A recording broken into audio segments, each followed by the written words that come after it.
The purpose of this podcast is simple. We want you to get to know your doctor before meeting them in person, because you're making a life-changing decision and time is scarce. The more you can learn about who your doctor is before you meet them, the better that first meeting will be. There's no substitute for an in-person appointment, but we hope this comes close. I'm your host, Eva Shea, and you're listening to Meet the Doctor. Greetings and welcome to Meet the Doctor. My guest today is Dr. Jason Hall. He's a board-certified plastic surgeon in Knoxville.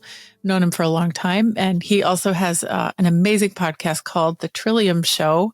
So before I introduce him, I want to tell you to definitely go listen to that. So welcome to the podcast, Dr. Hall. Well, thanks. Great to be here, Eva. I reached out to you recently because I noticed that you wrote a book. So I'd love to start there and hear more about what prompted you to write the book. And I'm pretty sure I said you're solving a problem that we all have was my reaction to the book. So looking back on it, I had no idea how much work it was going to be, but it was, I just got tired of seeing all of this industry is so full of garbage, especially when you get on the internet and start browsing social media. There is so much bad information out there. And that's what really prompted it, is wanting to put out something for patients, for prospective patients, that really just cuts through all the junk and tells people in the kind of facial rejuvenation space what works, what doesn't, what to spend your money on, what not to spend your money on. And that's really where it came from. It covers everything from skincare to non-surgical to surgery. Is it the whole thing? I don't get into surgery. It really is focused mainly on skincare and non-surgical things. Okay, fascinating. What forced you to write this book? Like, was there a specific thing that happened? I've been in practice now for 15 years. And so it's been just a culmination of seeing patients coming in for surgery.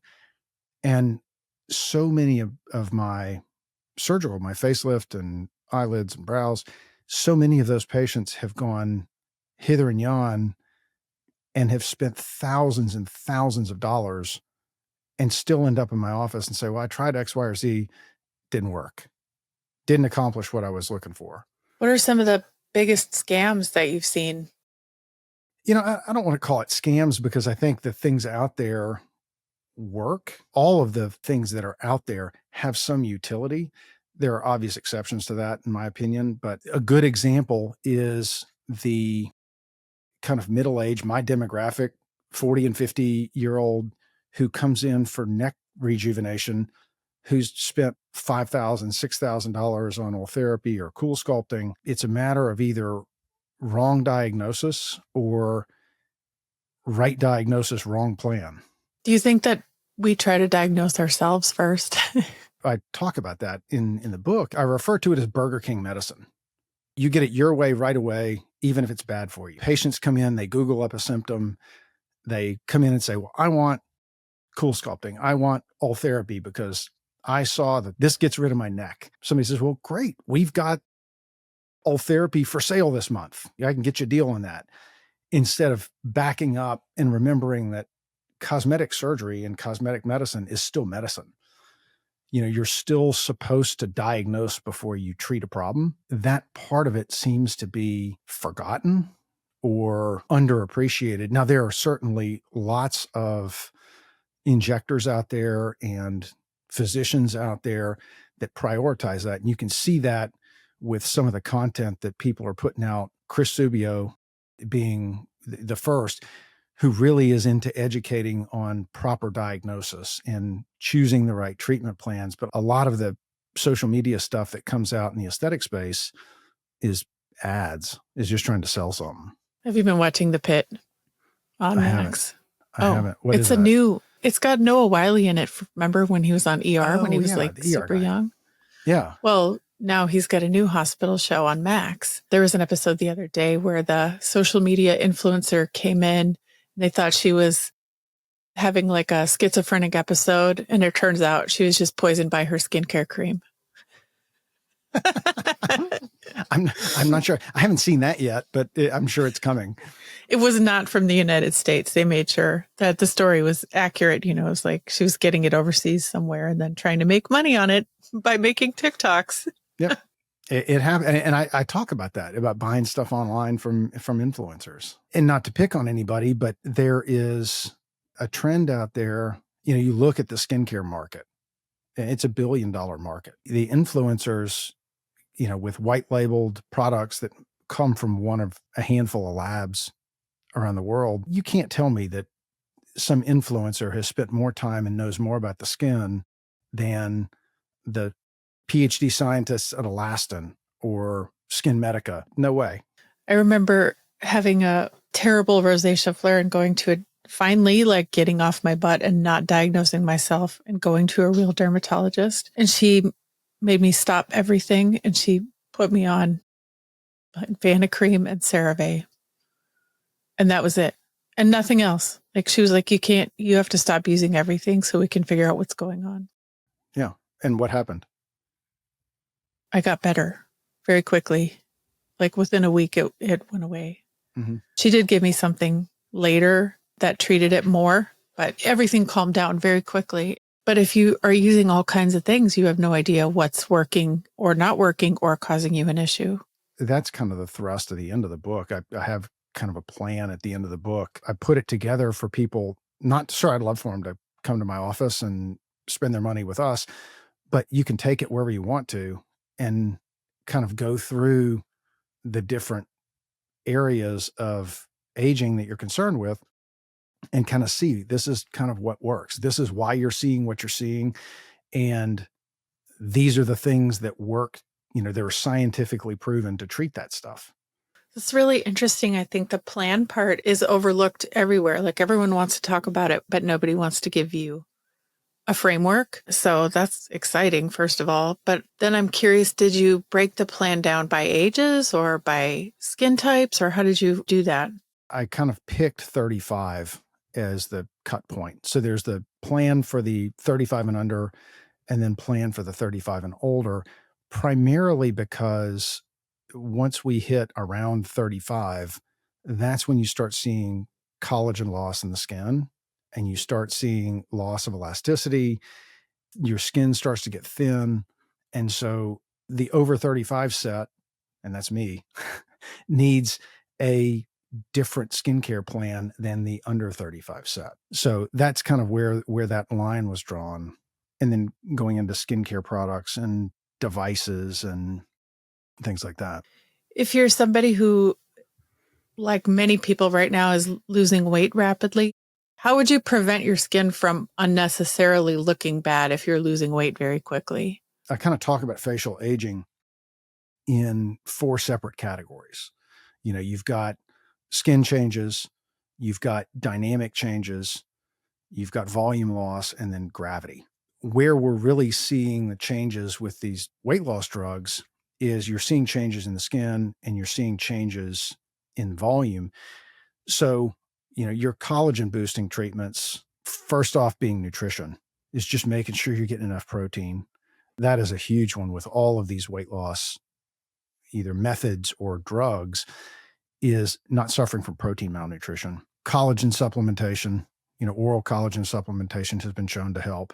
Some of these, where there's 2 growth factor serums, so Alastin's Restorative Skin and then Skin Medica's TNS Advanced, are really the only 2 human growth factor serums that have data behind them to physically improve the collagen levels in your skin. Then you can branch out from there to other collagen boosting treatments. There's, Sculptra, which is injectable, which you got to kind of be careful with if you're looking to have surgery down the road, that we're not messing up surgical planes with injectables. And then radiofrequency microneedling is a great collagen booster add-on in terms of procedures. Okay, you said something really interesting about Sculptra and surgical planes. Can you expand on that? Because I have heard a lot about filler messing around with facelifts later on and filler not dissolving as intended or lasting much longer than we think it should, staying in the face. But I've never heard that about Sculptra. There's a lot of anecdotal evidence by those of us that do a lot of facial surgery that if you've got somebody who has had a lot of Sculptra injected where you're trying to raise tissue planes that stuff acts like glue, and it makes dissecting tissue planes much more difficult. I tell our patients, if you're thinking about having surgery down the road, we need to be careful using injectables where we're going to be working to prevent some of these tissue planes from getting kind of obliterated or make them sticky. So, and then you've got the HAs that, there was some data that just came out, I think early in 2024, really interesting study out of France. And they looked at patients, it's a small group of patients, but they looked at patients who had HA fillers. So the jelly fillers, the Restylans and Juvederms and all of that. The companies tell us that you need to kind of touch those up. They go away after a year. But they're not. No, they did MRIs on all these people, and they were seeing evidence of HA still around 15 years later. Yeah. They don't just last a year. There was data that I recently saw about, it was related to weight loss patients, but they were saying that HA fillers were down 5% year over year from 24 to 23, but the Sculptra was up. Biostimulators were up 11%. So and actually the revenue was up because that's a more expensive product. So this was global data for the whole United States. People are starting to make different recommendations on the practice side, and patients are starting to say, I don't know if I want to do that now. That's definitely happening at scale. So you also mentioned that you are bringing in an associate, a partner. Mm-hmm. And we're bringing on a new surgeon here as an associate starting 1st of March. She's coming. 4 days. 4 days. 4 days. Yeah, 4 days, 5. I don't know. You're going to make her work on the weekend. Oh, no, we don't do that. we don't do that here. Or at least we try not. Medicine's one of those things you can't really choose it. We try not to, though. How did you find her? And can you tell us more about her? We'll have to have her on the show too. Sure. Oh, yeah. Yeah. So her name is Dr. Jessica Walker. She's double boarded, general surgery, plastic surgery. She's been here in Knoxville for 2.5 years, something like that. Her primary focus is breast and body surgery, and her results are just fantastic. And so just looking at her results and seeing what people were saying about her online, she very quickly developed a very good reputation in our community. I'm subspecialty trained in facial surgery, and so that's kind of my passion. Still do it all, still enjoy doing it all, but wanted to have somebody who really wanted to focus on breast and body and kind of the higher level things, adding, the skin tighten, Renuvion and things like that to the practice, that if I have to focus on something, it's going to be on facelift techniques and brows and eyes and noses. And she really, really has a passion for breast and body surgery. We're looking forward to a very healthy working relationship. Yeah. And she didn't even have to move across the country. She was right there already. Right. She's right here. Her husband's a dentist here. So they're settled and live on a farm and have a dog, and they're here.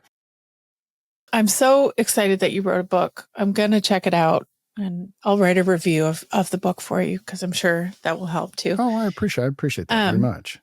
It sounds really interesting. And I'm really interested in the plan, because I started hearing this 2-3 years ago, that what you want to look for, you'll have to tell me if you do this in your practice too, is a partner. As you start the aging process, you want someone who will plan with you and say to you, at this age, here's what we need to be doing, and you need to be prepared for this around this time, so that, you have it in the back of your mind, like, this is where we're going. I'm going to get a facelift 10 years from now, or whatever that looks like. So can you maybe talk a little bit about how you partner with your patients to do that kind of planning? Is that something you do? Sure. I think that the main thing is taking time during that first visit to kind of figure out what the goals are. Is this somebody who wants to have surgery, or is somebody who is totally surgery averse? Because those patients exist. They can't imagine ever wanting a facelift. It is partnering with them, kind of meeting them where they are at that first visit and saying, okay, what is it that you're looking to do?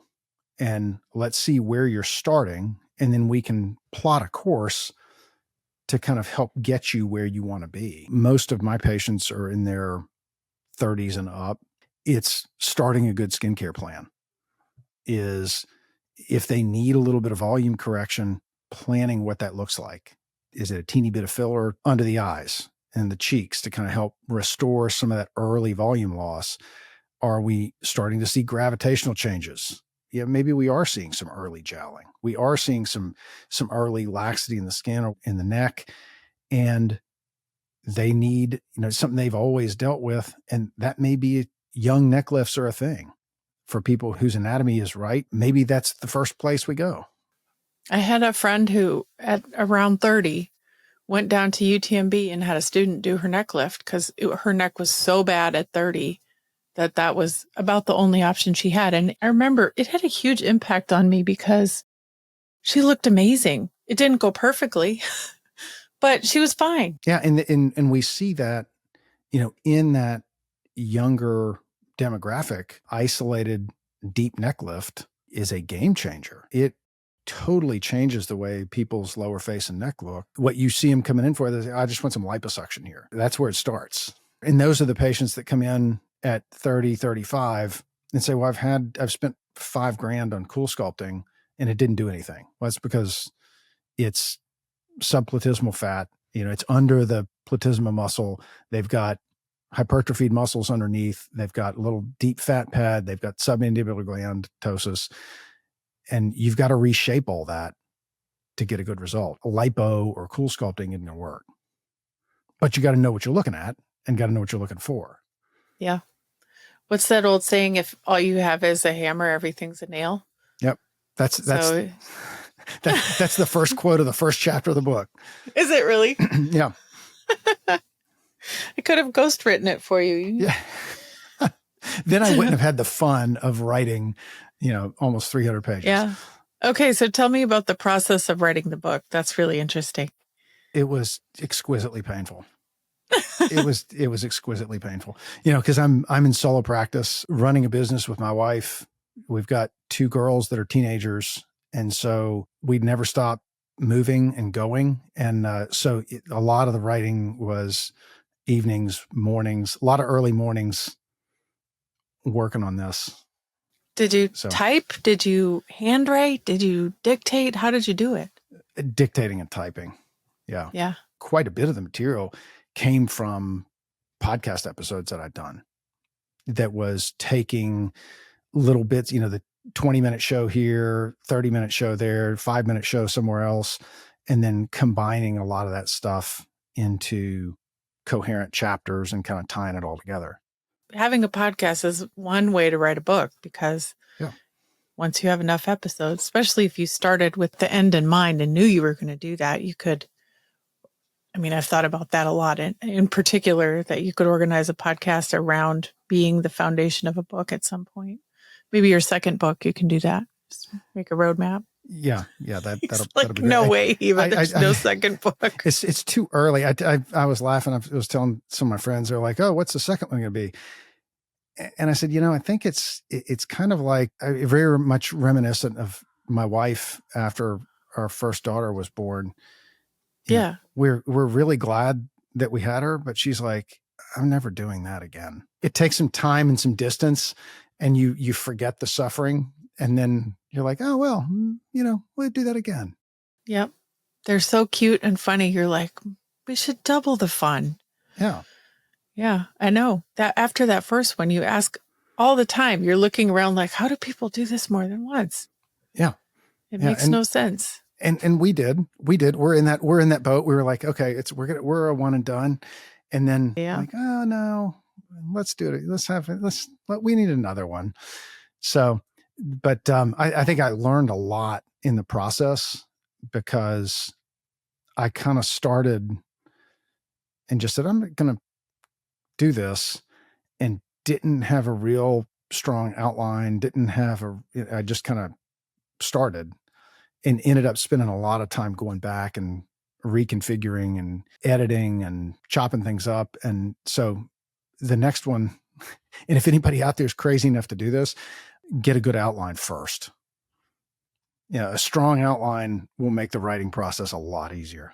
At what point did you go, who's going to publish this thing? Or were you just sort of like stepping out in faith a little bit there? I kind of knew from the very beginning I was going to self-publish. That was kind of the goal from the start, because if you listen to guys like Tim Ferriss, or I wasn't going to write a big, long book proposal and go hunt for an agent and spend $30,000, $40,000, $50,000 trying to do that. I was on the self-publishing track from the very beginning. Did anybody else help you with the book? Was there any contributions from others? No. It was solo effort. It was me. Yeah, it was me. Next time, should there be a next time, I'm going to recruit some suckers to write some chapters for me. That's how they do it. They just get everyone else to write a chapter, and then presto, we've got a book.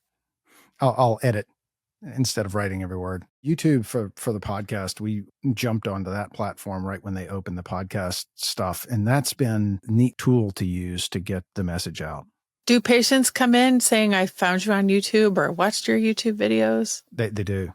Yeah. Yeah. Getting a larger and larger volume of people that are coming in that say, oh, I really enjoyed your show. I listened to the shows about my breast lift and implants or my facelift, or, I listened to all the stuff. They tell you, shut up. I already know what you're going to say. They're like, you don't have to tell me. But I tell you, it makes the consult so much better, because we can talk on a little deeper level instead of kind of doing the high level overview, because they already know the stuff. It's magical. Yeah. There's an old consultant who gives lots of presentations who calls this concept is getting to the second date instead of the consultation being the first date. It's the second date. Mm-hmm. So whatever you do, there's lots of ways to do this, but I think you and I agree podcasting is a great way to do it. They have the first date with your podcast, and then they come in, and that's the second date for them. They already know you. Or do they ever get a little fangirly like, oh, Dr. Hall, you're real? I've had a couple people that have told my coordinator, like, it feels like I'm meeting a celebrity. I'm like, no, you're in the wrong office. There is no celebrity here. No, just a lot of hard work. Yeah. That's really cool though. I love that. It's neat, but I mean, you can attest, you've been in the space way longer than I have. Podcasting is not easy either. When I started this stuff, I was like, well, I'm just going to take, my consults, and I can have my little consult stick. I can sit down and do that in my sleep. And you turn a camera on and try and do that with nobody else in the room and talking to a camera, and it does not come off the way that you think it does. I bet you learned a lot about your consults doing that though. I did. Podcasting has changed the way I do a consult, has changed the way that I interact with patients when I first meet them, all for the better. It's been fun, but it is a lot of work. If you're somebody listening to this and you're like, I'm going to start a podcast, it's a lot of work. It's worth it though. You said that too. Yes. You need somebody like you who can take the raw material, cut out the ums and the hus and because you're going to do tons of that stuff, make it something coherent that people want to listen to. I think it was one of those things I took for granted because I went to music school, and when you do that, they force you to record yourself and listen to yourself, which is very painful. But by the time it's sort of like going to medical school maybe, or art school, anything where you get a lot of critical feedback externally about something you're performing, that forces you to get to a better place. That just felt normal to me. That wasn't like something I had to get my head around at all. I still hate listening to myself though. It's humbling to listen to you, especially at the beginning, because you realize how dumb you sound without practicing. When I started, I was doing, I was doing everything myself. And part of that was because I wanted to learn how to do it so that I kind of took a page out of Tim Ferriss's book. I'm going to do 10 episodes. And if I hate it, I'm not going to do it anymore. And if I hate it, I will at least have learned something about how to do it, have developed that skill. I enjoyed it, but still kept doing it by myself for a long time. Writing, recording, editing, and that part of it, listening to yourself and looking at the transcript, like there's a lot of ums and so's and filler words that I don't need. But you did it. And you're, I think, almost to 90 episodes. I was looking at it earlier today, and it's great. Yes, we're closing in. We'll record our 100th episode in the next couple of months. Yeah, congratulations. Thank you. It's fantastic. That's a huge accomplishment. It's fun. It's a lot of work, but it's fun. Book's out there on Amazon. You can buy it hard copy, Kindle, paperback. Oh, yes. I'll make sure we link it in the show notes so it's easy to find. It's called The Art of Aging by Jason Hall. Absolutely. Where else can we find you online, learn more about you? My website is drjasonhall.com, Instagram at drjasonhall. Those are the best two places to find me. Obviously, Spotify, Apple Podcasts. Check out the Trillium Show with Dr. Jason Hall. New episode every 2 weeks, drops on Thursdays. Wonderful. It's fun. Thank you, Dr. Hall. Well, you're very welcome, Eva. It's a pleasure. Thank you for having me on. It's a pleasure talking to you. Come back again. Absolutely.